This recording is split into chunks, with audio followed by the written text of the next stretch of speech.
બોટાદમાં ભગવાનપરા વિસ્તાર પાસે યુવકની કરપીણ હત્યાનો બનાવ બનતા ચકચાર મચી છે। કિશોરભાઈ વિનુભાઈ જતાપરા નામના યુવકની ઘાતકી હત્યા કરાઈ। કોઈ શખ્સે છરીના ઉપરાછા પરિઘા ઝીંકી યુવકની હત્યા કરવામાં આવી। હત્યા થવા અંગે મૃતકના બહેનનું નિવેદન યુવકના સસુર પક્ષ દ્વારા હત્યા કરાઈ હોવાનો આક્ષેપ કરાયો હતો।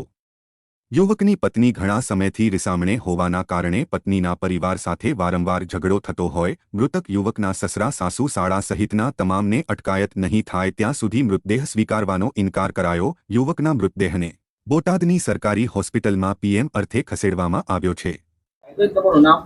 આરતી આરતીબેન આજે બનાવ બન્યો છે તમારે શું થાય છે? ઈ માર ભાઈ થઈશ। શું બન્યો છે? ઈ પેલા ઈ કેદુની રિહામણે હતી બાજીને વઈ જાય તી કડિયાન વડીએ કોણ?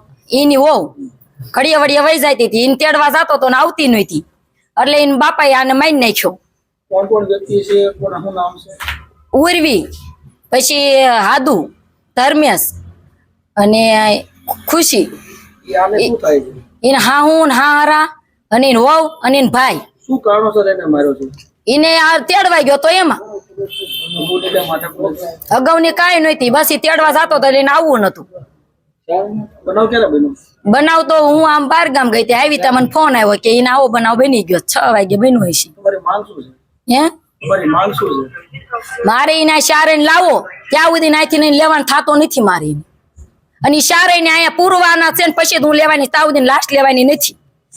3 દી એક 10 દી થાય બાકી લેવાની આજે નહીં થાય કાલે નહીં થાય ઈ શારે હાજર કરે ને પછી હું લેવાની છો ત્યાં સુધી લેવાની થતી જ નથી મારી।